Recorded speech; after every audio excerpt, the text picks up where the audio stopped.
Hello students, welcome back to my channel. आज हम interaction of x-ray with matter का part 2 cover करने वाले हैं, जिसमें हम पढ़ेंगे photo electric effect, pair production और फ़ोटो डिसइंटीग्रेशन के बारे में। पिछली वीडियो में हमने कोहेरेंट और क्वांटम स्कैटरिंग के बारे में पूरा पढ़ा था, तो अब हम इसको फर्दर पढ़ेंगे। So let's start. तो सबसे पहले आता है आपका photo electric affect. So what is photo electric affect? Photo electric affect तब होता है जब इंसिडेंट एक्सरे फोटोन आता है और अपनी पूरी एनर्जी इनर शेल इलेक्ट्रॉन को ट्रांसफ़र कर देता है। ठीक है, आपका इंसिडेंट एक्सरे फोटोन आया और उसने क्या किया, अपनी एनर्जी को कम्प्लीटली इनर शेल इलेक्ट्रॉन को क्या कर दिया, ट्रांसफ़र कर दिया। और जैसी इनर शेल इलेक्ट्रॉन के पास एनर्जी आई, वो एटम से क्या हो गया, इजेक्ट हो गया। ठीक है, उस एनर्जी के कारण वो एटम से क्या हुआ, इजेक्ट हो गया। ठीक है, तो ये कब होता है, जब इंसिडेंट एक्सरे फोटोन आता है, अपनी कंप्लीट एनर्जी ट्रांसफ़र कर देता है इनर्शियल इलेक्ट्रॉन को और वहाँ से उसको इजेक्ट कर देता है एटम से। तो वो इलेक्ट्रॉन एटम से क्या हो जाता है, इजेक्ट हो जाता है। ठीक है, इम्पॉर्टेंट पॉइंट है कि जो इजेक्टेड इलेक्ट्रॉन, जो इलेक्ट्रॉन आपका इजेक्ट होगा, उसको हम कहते हैं फोटो इलेक्ट्रॉन। उस इलेक्ट्रॉन को हम क्या कहते हैं, फोटो इलेक्ट्रॉन कहते हैं। ठीक है, energy equation, energy of incident photon is equals to binding energy plus kinetic energy of photo electron. ठीक है, तो ये एक फॉर्मूला है जिसको हम एनर्जी इक्वेशन भी कहते हैं। तो इसमें क्या है कि जो एनर्जी होती है इंसिडेंट फोटोन की, वो बराबर होती है binding energy plus kinetic energy of photo electron के। ठीक है, तो व्हाट इज़ बाइंडिंग एनर्जी? तो बाइंडिंग एनर्जी होती है कि वो मिनिमम एनर्जी जो किसी भी इलेक्ट्रॉन को एटम के शेल से निकालने के लिए हमें रिक्वायर्ड होती है। ठीक है, अगर हमें इलेक्ट्रॉन को एटम के शेल से निकालना है तो हमको एक मिनिमम एनर्जी देनी पड़ती है, जिसको हम कहते हैं बाइंडिंग एनर्जी। मतलब अगर किसी इलेक्ट्रॉन को हम एटम से कम्प्लीटली रिमूव करना चाहते हैं तो हमें उतनी ही एनर्जी देनी पड़ती है जितनी उसकी बाइंडिंग एनर्जी है। ठीक है, और अगर इंसिडेंट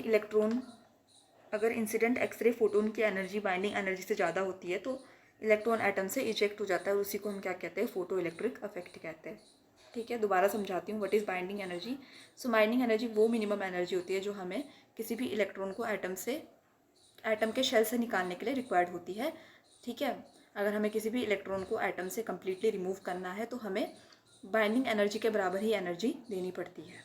ठीक है, और अगर इंसिडेंट एक्सरे फोटोन की एनर्जी बाइंडिंग एनर्जी से ज़्यादा हो जाती है तो इलेक्ट्रॉन एटम से क्या होता है, इजेक्ट हो जाता है, उसी को हम फोटो इलेक्ट्रिक अफेक्ट कहते हैं।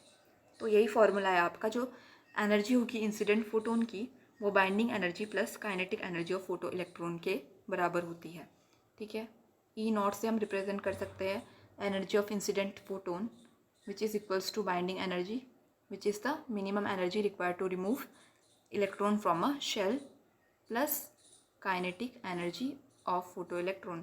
What is kinetic energy? Kinetic energy is the energy possessed by movement of particle. किसी भी कोई भी पार्टिकल या फिर कोई भी चीज़ है, अगर वो मूव कर रही है, उसकी मूवमेंट से जो एनर्जी आ रही है उसको हम काइनेटिक एनर्जी कहेंगे। ठीक है, तो समझ में आ गया होगा थोड़ा बहुत फोटो इलेक्ट्रिक इफेक्ट क्या होता है, कि जब इंसिडेंट एक्सरे फोटोन अपनी एनर्जी इनर्शियल इलेक्ट्रॉन को कम्प्लीटली ट्रांसफ़र करके इजेक्ट हो जाता है फ्रॉम द एटम, इजेक्ट करवा देता है इलेक्ट्रॉन को। ठीक है, इजेक्टेड इलेक्ट्रॉन को हम कहते हैं फोटो इलेक्ट्रॉन, और जो एनर्जी होती है इंसिडेंट फोटोन की, वो binding energy plus kinetic energy of photo electron के बराबर होती है। ठीक है, डायग्राम से ज़्यादा समझ में आएगा। This is the incident photon, ये आया और इनर शेल में टकराया। जैसे ये टकराया, इसने क्या किया, के शेल से इलेक्ट्रॉन को रिमूव किया, जिसको हम फोटो इलेक्ट्रॉन कहते हैं। ठीक है, अब जब इसने इलेक्ट्रॉन को रिमूव किया तो यहाँ पे तो वैकेंसी क्रिएट हो गई, क्योंकि इलेक्ट्रॉन तो यहाँ से निकल चुका है। अब क्या होगा, इस वैकेंसी को कौन फिल करेगा, outer shell electron. This is your outer most shell, तो ये इसकी वैकेंसी को क्या कर देगा, फिल कर देगा। ठीक है, और जो रेडिएशन इमिट होती है फोटो इलेक्ट्रिक अफेक्ट को, उसको हम अफेक्ट में उसको हम कैरेक्टरिस्टिक रेडिएशन कहते हैं। इंपॉर्टेंट पॉइंट कि जो रेडिएशन क्या है, इमिट हो रही है फोटो इलेक्ट्रिक अफेक्ट के दौरान, उसको हम क्या कहते हैं, कैरेक्टरिस्टिक रेडिएशन। समझ में आ गया ना, फोटो इलेक्ट्रिक अफेक्ट में क्या हुआ, फोटोन आया, उसने क्या है, के शेल से इलेक्ट्रॉन को इजेक्ट किया। ठीक है, आउटर शेल ने जो इलेक्ट्रॉन के शेल से निकला था उसकी वैकेंसी को फिल कर दिया, और जो रेडिएशन हमें फोटो इलेक्ट्रिक इफेक्ट में मिल रही है उसको हम कहते हैं कैरेक्टरिस्टिक रेडिएशन। ठीक है। Condition, photon energy must be equal to और greater than binding energy of electron. जो फोटोन की एनर्जी होगी, एक्सरे फोटोन की एनर्जी होगी, वो या तो इक्वल होनी चाहिए या तो बड़ी होनी चाहिए then binding energy of electron. क्यों? तभी इलेक्ट्रॉन क्या होगा, रिमूव हो पाएगा, क्योंकि नहीं तो इलेक्ट्रॉन बाइंडेड रहेगा। उसकी बाइंडिंग एनर्जी से फोटोन की एनर्जी अगर बड़ी होगी या फिर बराबर होगी तो इलेक्ट्रॉन ईजिली रिमूव हो पाएगा और उसी को हम फोटो इलेक्ट्रिक इफेक्ट कहते हैं। ठीक है। मैकेनिज्म भी देख लेते हैं। Photon strikes inner shell electron, के या फिर एल शेल में क्या करेगा, वो स्ट्राइक करेगा, इलेक्ट्रॉन इजेक्ट होगा, एटम आयोनाइज हो जाएगा, vacancy is filled by electron from higher shell. जो आउटर मोस्ट शेल है आपका वो उस वैकेंसी को फिल करेगा। और कौन से एक्सरेज हमें मिलते हैं, कैरेक्टरिस्टिक एक्सरेज हमें मिलते हैं इस दौरान। ठीक है, हमें कैरेक्टरिस्टिक एक्सरेज मिलते हैं, याद रखना, we get characteristics x-rays in photo electric effect. Clear. इसके कैरेक्टरिस्टिक्स देख लेते हैं कि जो फोटोन है वो कम्प्लीटली एब्जर्व हो जाते हैं। ठीक है। फोटो इलेक्ट्रिक इफेक्ट में जो आपके एक्सरे फोटोन है वो कम्प्लीटली एब्जर्व हो जाते हैं, कोई भी स्कैटर्ड रेडिएशन इस कारण हमें नहीं मिलती है और इमेज भी हमारी बहुत अच्छी बनती है। डिपेंडेंस क्या है, एक फॉर्मूला होता है फोटो इलेक्ट्रिक इफेक्ट में, that is Z cube upon E cube, where Z is equals to atomic number and E is photon की एनर्जी। ठीक है। तो जो आपका फोटो इलेक्ट्रिक इफेक्ट है वो डिपेंड करता है Z cube upon E cube में, जहाँ पे जेड क्यूब है एटॉमिक नंबर और ई है आपका फोटोन एनर्जी। तो इन दोनों के क्यूब के बराबर एनर्जी की डिपेंडेंस होती है फोटो इलेक्ट्रिक इफेक्ट में। ठीक है। एडवांटेजेस क्या है, कोई भी स्कैटर्ड रेडिएशन प्रोड्यूस नहीं हो रही है तो अच्छी इमेज क्वालिटी मिलेगी, कंट्रास्ट अच्छा मिलेगा, किसी भी प्रकार की स्कैटर्ड रेडिएशन हमें नहीं मिलेगी। डिसएडवांटेजेस यही है कि पेशेंट की डोज बहुत ज़्यादा बढ़ जाती है और बहुत ज़्यादा रेडिएशन एब्जॉर्प्शन हो जाती है टिश्यूज़ में। ठीक है। तो ये इसके डिसएडवांटेज हो गए। तो this was all about the photo electric affect. ठीक है। सिंपल भाषा में, इनकमिंग फोटोन आया, वो इनर शेल इलेक्ट्रॉन को उसने इजेक्ट कर दिया, उस वैकेंसी को आउटर शेल इलेक्ट्रॉन ने फिल कर दिया और हमें जो रेडिएशन मिली वो कैरेक्टरिस्टिक रेडिएशन हमें मिली। ठीक है, समझ में आ गया होगा फोटो इलेक्ट्रिक अफेक्ट। अगली इंट्रैक्शन है pair production. Next is pair production. Pair production occurs when high energy photon interacts with nuclear field and converts it into electron and positron pair। देखो भाई, पेयर प्रोडक्शन में क्या होता है, इसमें भी एक्सरे फोटोन आता है जो कि हाई एनर्जी का होता है और वो न्यूक्लियस के फील्ड के साथ इंटरेक्ट करता है। किसके साथ इंटरेक्ट करता है, न्यूक्लियस के फील्ड के साथ। न्यूक्लियस के साथ नहीं कर रहा, न्यूक्लियस के अराउंड जो फील्ड है जिसको हम न्यूक्लियर फील्ड कहते हैं उसके साथ इंटरेक्ट कर रहा है और क्या इमिट कर रहा है, इलेक्ट्रॉन और पॉजिट्रॉन का पेयर। ठीक है, अभी आपको डायग्राम से और अच्छे से समझ में आएगा। अभी सिर्फ इतना समझ लो कि पेयर प्रोडक्शन में हाई एनर्जी फोटोन इंटरेक्ट करता है न्यूक्लियर फील्ड के साथ और उसको कन्वर्ट कर देता है इलेक्ट्रॉन और पॉजिट्रॉन के पेयर में। कंडीशन इसमें क्या होती है कि जो फोटोन की एनर्जी होती है it must be greater than 1.02 MeV, कि जो फोटोन की एनर्जी है 1.2 MeV से ज़्यादा होनी चाहिए। ठीक है, अब इसका मैकेनिज्म देखते हैं। High energy photon passes near atom nucleus, मतलब न्यूक्लियर फील्ड में हाई एनर्जी फोटोन जाएगा, खुद डिसअपियर हो जाएगा और दो पार्टिकल्स बना देगा, इलेक्ट्रॉन और पॉजिट्रॉन। ये मैं आपको डायग्राम से और अच्छे से समझाऊंगी, बस इतना समझ लो कि एक हाई एनर्जी फोटोन इंटरेक्ट करता है न्यूक्लियर फील्ड के साथ और दो चीज़ें इमिट करता है, क्या, इलेक्ट्रॉन और पॉजिट्रॉन। ठीक है, इलेक्ट्रॉन ये हो गया आपका, पॉजिट्रॉन आपका पॉजिटिव चार्ज होता है। चार्ज दोनों के अलग अलग होते हैं बट एनर्जी दोनों की सेम होती है। ठीक है, और फोटोन की एनर्जी इसमें कितनी होनी चाहिए, greater than 1.02 MeV। This is the diagram.